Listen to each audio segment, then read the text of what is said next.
What's happening, guys? Josh from ManVersusFish. Super quick tip for you today that we're going to get to. You ever noticed that writing on the underside of your rod? It actually has a purpose, and we're going to get to that in just 1 second. Intro. You can call me stupid. Yes, you can call me sheep. You can say I'm lazy. You can say I'm weak. You think that using her will get to me, and if you're right then you're in trouble deep. 'Cause I won't break, no I know I won't wait. You're in trouble deep.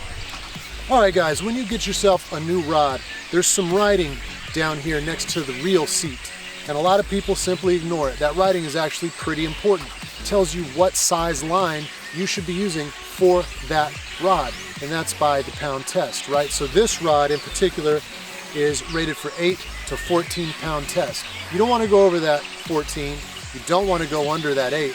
Somewhere in the middle is usually that sweet spot. It's a lot like fly fishing. In fly fishing we have weights of our rods and we use weighted line in accordance. So you wouldn't grab a 4-weight rod and reel and put 6-weight line on it. But what we see is a lot of people not paying attention to those numbers on the back of bait casters and spinning gear. So they grab a new rod, they're feeling good, they get out to the lake and it's rated for 14 pound at the top end, and they've thrown on 22 pound braid, and now that rod feels super sluggish, feels like you're having to heave everything all the time. You feel fatigued at the end of the day. And you can avoid that by simply paying attention to what your rod tells you should be throwing on that thing.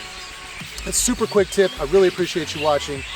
Do us a favor, like this video if it brought you any value. Hit that subscribe, hit that bell, smash the button, do the thing. We really appreciate you, and we will see you on the water and in the next video.